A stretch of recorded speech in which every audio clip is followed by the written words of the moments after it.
राजस्थान के मुख्यमंत्री अशोक गहलोत ने आरोप लगाया कि फिल्म द कश्मीर फाइल्स दो समुदायों के बीच दूरियां बढ़ाने का काम कर रही है। गहलोत ने ट्वीट किया, मीडिया और सोशल मीडिया में इस फिल्म पर जो डिबेट होती है उससे भाईचारे एवं सद्भाव का माहौल बिगड़ता है। मीडिया को इससे बचना चाहिए।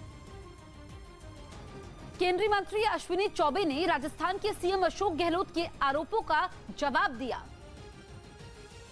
ये काम कांग्रेस के गलत नीतियों के कारण, पंडित नेहरू अपने आप को पंडित जम्मू कश्मीर के पंडित कहलाते हैं, लेकिन कश्मीरी पंडित पर बर्बरता का आज कांग्रेस जवाब नहीं दे सकता और वो झुठलाने का प्रयास कर रही है। पंडित नेहरू जी अगर चाहते तो वहां धारा 370 की कोई आवश्यकता नहीं थी। यूक्रेन और रूस के बीच जारी जंग की आग फ्रांस तक पहुंच गई। फ्रांस के लील शहर में चेल्सी फुटबॉल टीम के कई प्रशंसकों ने सड़कों पर उतरकर प्रदर्शन किया।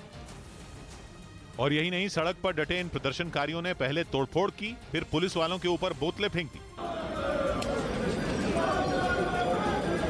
ये लोग यूके में चेल्सी फुटबॉल क्लब के मालिक और रूसी कारोबारी रोमन अब्रामोविच पर लगे बैन से काफी नाराज दिखे। इसके बाद हालात बिगड़ते देख पुलिस वालों ने आंसू गैस के गोले दागे और भीड़ को तितर-बितर करने की कोशिश की,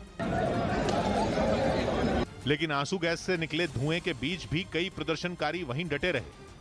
असल में हंगामा कर रहे इन लोगों ने यूक्रेन युद्ध की आड़ में रूसी कारोबारी रोमन अब्रामोविच पर यूके में बैन लगाने पर सवाल उठाए। अब्रामोविच ब्रिटेन में चेल्सी फुटबॉल क्लब के मालिक हैं, जिन्हें रूसी राष्ट्रपति का करीबी माना जाता है। इसी वजह से कुछ दिन पहले यूके सरकार ने उन पर बैन लगा दिया था और उनकी संपत्ति भी जब्त करने का फरमान सुना दिया था। इस फैसले का असर ब्रिटेन में अब्रामोविच के उस फुटबॉल क्लब पर भी पड़ा।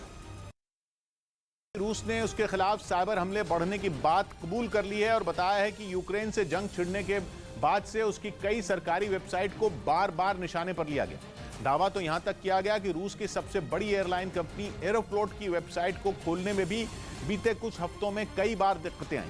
खबर है कि हमले बढ़ने के बाद से रूस नई साइबर नीतियों पर काम कर रहा है, क्योंकि उसका मानना है कि वो इस तरह विश्व में चल रही आर्थिक गतिविधियों से अलग होता जा रहा है। बताया जा रहा है कि इन हालात में रूस की सरकार अपने आईटी सेक्टर में बदलाव के लिए कई कदम उठाने की तैयारी में है और खबर है कि रूस के डिजिटल मंत्रालय ने आईटी सेक्टर को करीब 900 करोड़ रुपए की मदद देने का प्रस्ताव भी दिया है।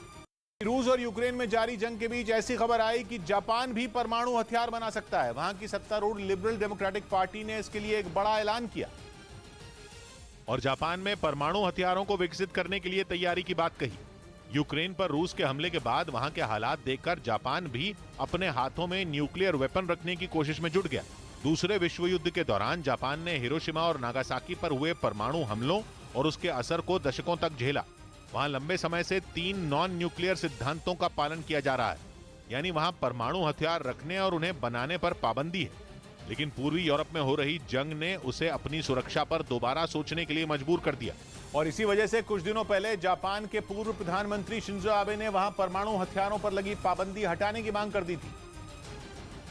और उन्होंने दलील दी थी कि यूक्रेन ने सोवियत यूनियन से अलग होते समय सुरक्षा गारंटी के लिए कुछ परमाणु हथियार रख लिए होते तो रूस उस पर हमला नहीं करता।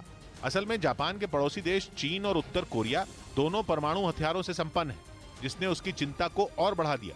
हालांकि हिरोशिमा से चुनकर आने वाले जापान के प्रधानमंत्री फुमियो किशिदा परमाणु हथियार बनाने के पक्ष में नहीं है, क्योंकि उनके शहर ने 1945 में परमाणु बम से हुई तबाही देखी थी, जब अमेरिका ने 6 अगस्त 1945 को हिरोशिमा पर पहली बार परमाणु बम का इस्तेमाल किया था।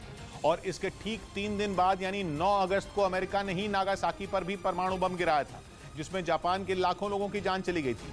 और तभी से वहां के लोग परमाणु हथियारों का विरोध करते रहे हैं, जिसकी वजह से 1967 में जापान में 3 नॉन न्यूक्लियर सिद्धांत तय किए गए थे, जिनके तहत वहां परमाणु हथियार बनाने और उसे रखने पर पाबंदी है। लेकिन यूक्रेन पर रूस के हमले के बाद जापान की सुरक्षा की दलील देकर वहां भी परमाणु हथियार तैयार करने की बात की जा रही है।